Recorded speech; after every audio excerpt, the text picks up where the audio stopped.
Le back squat et le front squat sont deux exercices très populaires et même polarisants dans le monde du fitness. Souvent, on entend dire lequel des deux est le mieux pour la force, lequel des deux est le mieux pour la prise de masse musculaire, pour les quads. Et dernièrement, il y a une nouvelle étude en 2024 qui est sortie sur le sujet. Donc, je me suis dit, il faut que je lise ça. Et après l'avoir lu, je me suis dit, je vais le partager en podcast, comme vous savez que j'aime bien le faire, vous partager mes apprentissages. Donc, aujourd'hui, on va répondre à 3 questions dans le podcast d'aujourd'hui. La numéro 1, qu'est-ce que l'étude a découvert? La numéro 2, c'était quoi les limitations de l'étude? Et numéro 3, comment tu peux appliquer ça dans tes entraînements pour maximiser ton gain de force et maximiser ta prise de masse musculaire.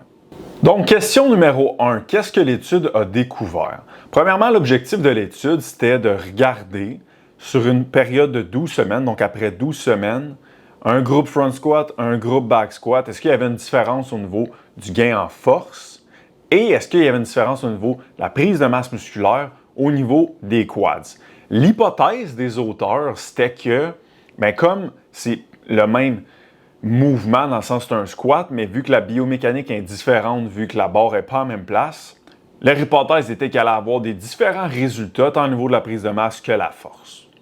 Parce qu'on l'a entendu souvent, celle-là, de comme, il y a plus de quads dans front squat parce que là, le bras de résistance, il est là, puis là, on a même déjà dit ça. Donc, à savoir, est-ce que c'est vrai, hein? Parce que là, ça, c'est de la biomèque, mais est-ce que sur le terrain, quand tu fais une étude pour voir, y a-t-il plus de gains en masse musculaire dans les quads, front squat ou back squat? C'est ce qu'ils ont tenté de voir.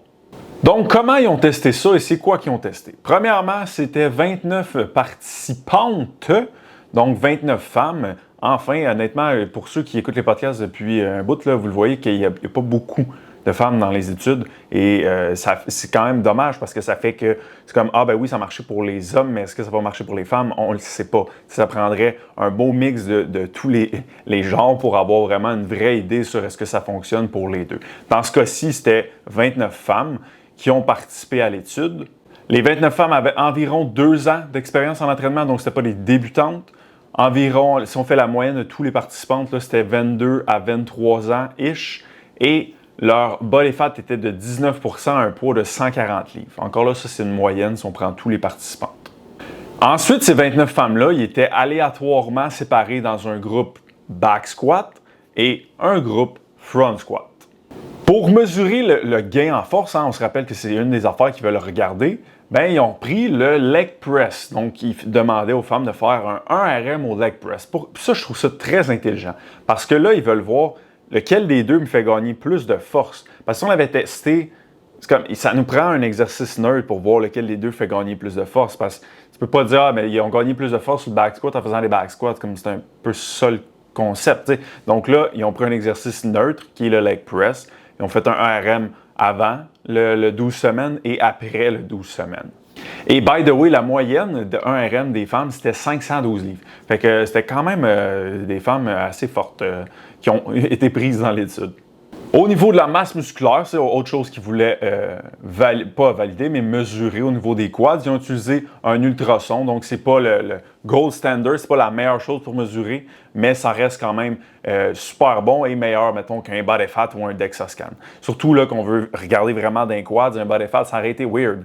Ça aurait pas été vraiment possible parce que tu peux pas dire c'est tout dans les quads. Ils ont utilisé un ultrason qui est bon, mais c'est pas l'affaire la plus précise.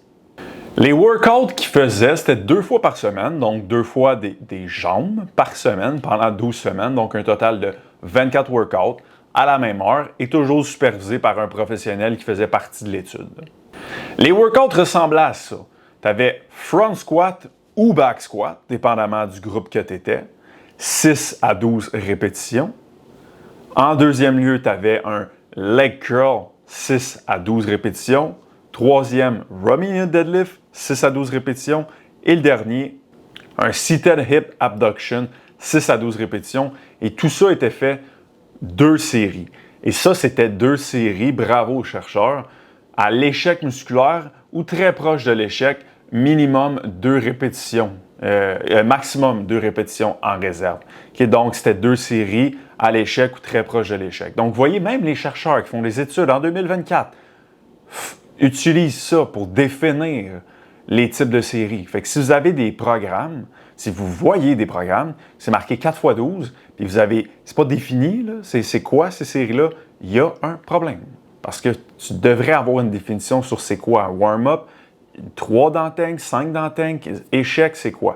Donc, dans ce cas-ci, les 2 fois 6 à 12, c'était à l'échec musculaire ou très proche de l'échec musculaire. Autre point qui est vraiment bon, c'est qu'ils ont mis, vous avez pu remarquer, back squat, front squat, puis après ça, c'est juste des exercices d'ischio ou de fessier. Parce qu'ils ne veulent pas mettre un exercice de quad qui pourrait venir fausser les données que le back squat a gagné vraiment beaucoup. Les deux ont gagné énormément de masse dans les quads. C'est super bon pour les quads, mais tu as mis du leg extension après. Okay, donc, ils ont voulu enlever les exercices de quads, fait que tu as juste back squat, front squat qui a des quads impliqués.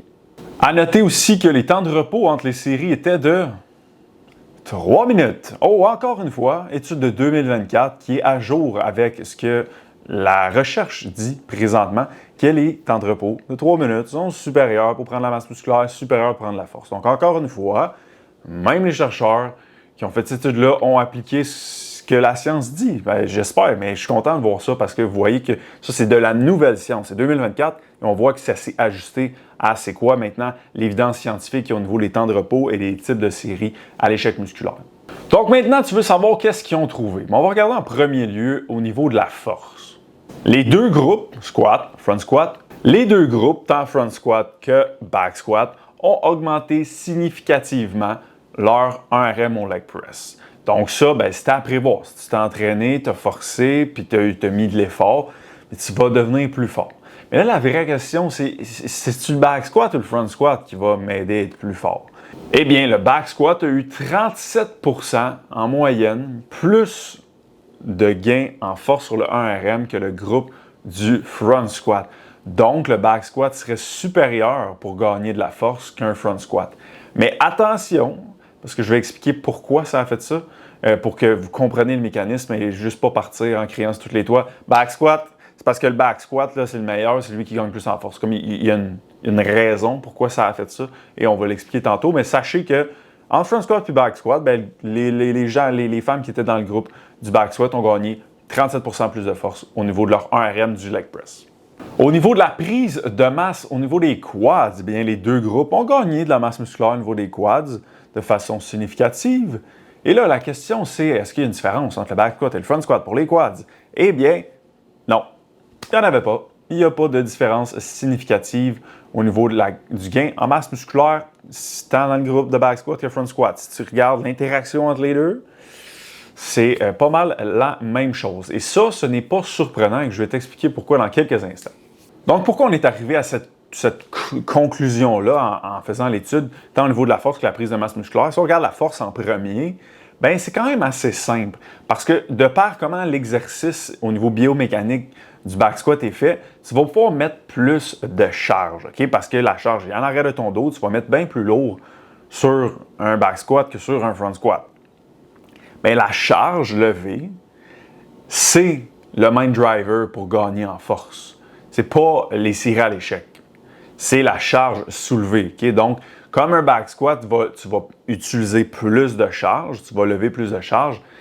Évidemment que tu vas aller chercher plus de gains en force. Puis, comment ils calculaient le volume dans cette étude-là? C'était le nombre de séries fois le nombre de répétitions fois le nombre de charges. Vous n'allez pas être surpris que le groupe de back squat a fait plus de volume parce que si tu regardes série fois rep fois charge, le fois charge était plus élevé du côté du back squat. Donc, ça fait du sens. Puis, c'est pas qu'ils ont mal fait l'étude, c'est que c'est comme ça. Tu vas pouvoir mettre plus de charge sur un back squat qu'un front squat. Donc, oui, effectivement, si ton seul et unique objectif, là, c'est de gagner de la force dans tes jambes, tu vas gagner plus de force sur un back squat que sur un front squat de par l'utilisation de la charge. Mais là, tu vas me dire, mais pourquoi ça n'a pas paru pour la prise de masse? Parce que tu mets plus de charge. Parce que ça ne marche pas de même, la prise de masse. C'est pas comme ça que ça fonctionne. Ce qui fonctionne pour la prise de masse, c'est l'effort donné, à quel point tu te rapproches de l'échec. Si ils ont mis moins de charge au front squat, mais sont allés à l'échec ou proche de l'échec, puis s'ils ont mis plus de charge au back squat, puis sont allés à l'échec ou proche de l'échec, ça revient au même. Parce que c'est ça la variable la plus importante. C'est l'effort donné. Donc, le plus proche tu es de l'échec, le plus tu vas gagner de masse musculaire. Donc, ça a été respecté. C'est pour ça qu'on ne voit pas de différence entre les deux. Parce que peu importe le nombre de reps qu'ils ont fait ou la charge qu'ils ont utilisée, s'ils allaient à l'échec ou 1 à 2 répétitions en réserve de l'échec, ben c'est ça que ça allait faire. On pouvait prédire ça d'avance. Parce qu'encore une fois, la charge sur la barre n'est pas la tension mécanique. Ce qui est la tension mécanique, c'est les fibres eux-mêmes, c'est eux qui génèrent la tension mécanique, qui est le principal mécanisme d'hypertrophie. Puis ça, tu le génères comment? Ralentissement des fibres. Puis comment tu ralentis tes fibres? Bien, c'est parce que quand tu vas à l'échec, c'est ça qui se passe les dernières reps avant l'échec. Donc, c'est ça qui s'est passé dans l'étude. Front squat ou back squat, ben, qu'est-ce qui se passait? Il allait à l'échec les deux, mais les deux, ils généraient un haut niveau de tension mécanique dans les quads. Puis ça a fait que les deux ont gagné de la masse musculaire, mais à un niveau égal, il n'y en a pas un qui était meilleur que l'autre. Donc, pour ta prise de masse, on a une autre preuve ici que le nombre de reps ne change pas grand-chose tant et si longtemps que tu vas à l'échec ou très proche de l'échec, 1 à 2 répétitions en réserve. Donc, ce qu'on peut comprendre de ça, c'est au niveau de la force, bien, la charge reste la variable la plus importante. On a une autre preuve ici. Et pour la prise de masse, l'effort donné, la proximité de l'échec reste la variable la plus importante. On arrive à la question numéro 2. C'est quoi les limitations de cette étude? Parce qu'il y en a dans toutes les études. Donc, est-ce qu'il y a des limitations qui sont énormes qu'on se dit, OK, là, les résultats sont faux? Je vais vous dire les limitations de cette étude-là. Le nombre des participants n'est pas vraiment élevé, puis aussi, il y était 29 femmes au départ, mais il y en a seulement 24 qui ont fini l'étude. Pour les 5 qui ont quitté, c'était pour des raisons personnelles, des blessures, whatever. Donc, 24 femmes, 24 personnes, ça reste un pool très petit. Ça veut-tu dire que ce n'est pas des vrais résultats? Non, ça veut juste dire que les résultats sont plus fragiles. Sauf que les résultats sont en cohérence avec ce que la science dit dans d'autres études, de par la charge et la variable la plus importante de gagner de la force, et la proximité de l'échec et la variable la plus importante de gagner de la masse musculaire. Donc, c'est en cohérence avec ça. Donc, même si le pool est plus petit, comme c'est en cohérence avec d'autres, ben, je suis obligé de dire que je suis en faveur à 100%. Ben, je suis en faveur. Je fais confiance à 100% aux résultats parce que c'est en cohérence avec d'autres études. Limitation numéro 2, la nutrition n'a pas été contrôlée. Okay? Donc, ils n'ont pas dit, peut-être qu'il y a une personne qui a mangé vraiment plus de protéines que l'autre, mais ça peut avoir impacté le niveau de masse musculaire. Donc, c'est sûr qu'avoir eu un peu plus de contrôle au niveau de la bouffe, ça aurait été cool. Autre point, le sommeil n'a pas été contrôlé. Quelqu'un qui dort 3 heures, quelqu'un qui dort 10 heures, c'est pas la même game au niveau des performances, au niveau de la force, au niveau des fibres musculaires activées. Donc, encore là, ça aurait été bon d'avoir un certain contrôle au niveau du sommeil ou au moins d'avoir des données au niveau du sommeil. Là, il n'y a vraiment rien par rapport à ça. Autre point, l'échec n'était pas atteint par tous les participants et ça, c'est une limitation qui est nommée par les chercheurs eux-mêmes. Ils ont dit, hey, il y a des participants qui n'allaient pas à l'échec parce que là, ça faisait trop mal, genre à leur dos, la barre ou à l'avant, la clavicule. Fait qu'ils arrêtaient vraiment loin. Okay, donc, c'est pas tout le monde qui allait à l'échec.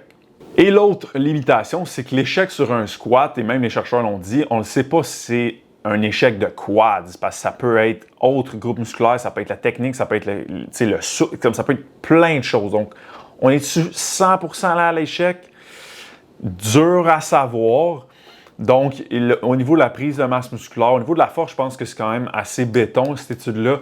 Au niveau de la prise de masse, c'est en cohérence avec, comme je vous dis, d'autres études scientifiques, mais ça reste qu'au niveau de l'échec, il y a un petit bémol à avoir là. Donc, on arrive à la question numéro 3, la dernière. Comment tu appliques ça? Comment tu prends cette étude-là puis tu l'opérationnalises dans tes workouts? Parce que c'est ça, c'est comme, bon, l'étude, je la comprends, mais maintenant, il faut que ça soit opérationnel dans ton day-to-day, dans tes workouts. Donc, comment tu appliques ça dans tes entraînements demain, ce soir, dans la prochaine semaine? Eh bien, je vois 4 façons d'appliquer ce qu'on a vu aujourd'hui ensemble. Numéro 1, on a une autre recherche qui démontre que la variable la plus importante pour gagner en force, c'est la charge soulevée. Donc, si ton objectif, c'est de devenir fort, garde tes répétitions entre 1 à 5, 1 à 6 répétitions, parce que c'est là où tu vas soulever le plus de charge. Et on a une autre preuve ici que la charge soulevée est la variable la plus importante pour gagner en force. Deuxième façon de l'appliquer, on a une autre recherche qui démontre que la variable la plus importante pour gagner de la masse musculaire, c'est la proximité de l'échec musculaire et que le nombre de répétitions ne change fuck all. Donc, comment tu peux appliquer ça? C'est de rester dans un barème de 5 à 10 répétitions pour ne pas accumuler trop de fatigue pour rien, comme les répétitions ne changent rien sur l'outcome. Tu veux garder 5 à 10 pour ne pas accumuler trop de fatigue et tu veux t'assurer de te rendre à l'échec ou très proche avec 1 à 2 répétitions en réserve maximum. Troisième façon de l'appliquer, si tu veux être fort et c'est ça ton seul et unique but, ben oui, le back squat va être un choix plus intelligent qu'un front squat pour développer ta force. Et point numéro 4, façon de l'appliquer, si tu veux prendre la masse musculaire, ben ça ne change pas grand-chose que tu fasses un back squat ou un front squat à la lumière de cette étude-là. Mais si tu veux prendre la masse musculaire dans les quads, je te recommanderais de faire ni le back squat ni le front squat. Parce que les deux, il n'y a pas vraiment de stabilité. Il y a une haute demande en cardiovasculaire, fait que ça fait que tu as moins de fibres musculaires d'activer. Et comme les chercheurs l'ont dit eux-mêmes, tu ne le sais pas quand tu vas à l'échec sur un back squat ou un front squat, qu'est-ce qui a brisé réellement? Qu'est-ce qui a fait? On ne le sait pas. Fait que si tu ne le sais pas, puis tu veux développer tes quads, tu sais-tu si tu es allé à l'échec sur tes quads ou sur autre chose? Donc, si vraiment ton objectif, c'est de prendre la masse musculaire, ben, t'es bien mieux aller faire du hack squat, du Smith Machine squat, du leg press, que là, tu peux vraiment aller à l'échec et tu sais que c'est tes quads. Par contre, si tu ne vis que pour les front squats ou les back squats, ben, on a une preuve que tu peux prendre la masse musculaire, même si c'est moins stable. Je dis pas que tu peux pas en prendre, je dis juste que tu vas en prendre moins. Mais on a une preuve, tu peux prendre la masse musculaire quand même, tu peux devenir fort quand même. Donc, si tu triples là-dessus, empêche-toi pas nécessairement de faire ça, mais sache que si ton seul et unique but, c'est la prise de masse, ben, tu es peut-être mieux de faire ni l'un ni l'autre, d'aller sur des exercices qui sont un peu plus stables.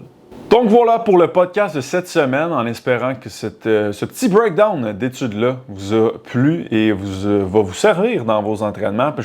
C'est le fun de voir les études et soulever les points que, hey, ben oui, on voit encore que le point de la charge, on voit encore le point de l'échec, comme c'est un bon refresher pour solidifier les acquis de base. Donc j'espère que ça vous a bien plu. Et encore cette semaine, la seule petite demande que j'ai pour vous autres, si vous avez apprécié le podcast, un petit 5 étoiles Spotify, 5 étoiles Balado, ça prend 3 demi-secondes et c'est la seule chose que je vous demande si vous appréciez le podcast. Donc merci encore pour tous ceux qui l'ont déjà fait et nous on se revoit la semaine prochaine, mercredi 5h. Bye tout le monde!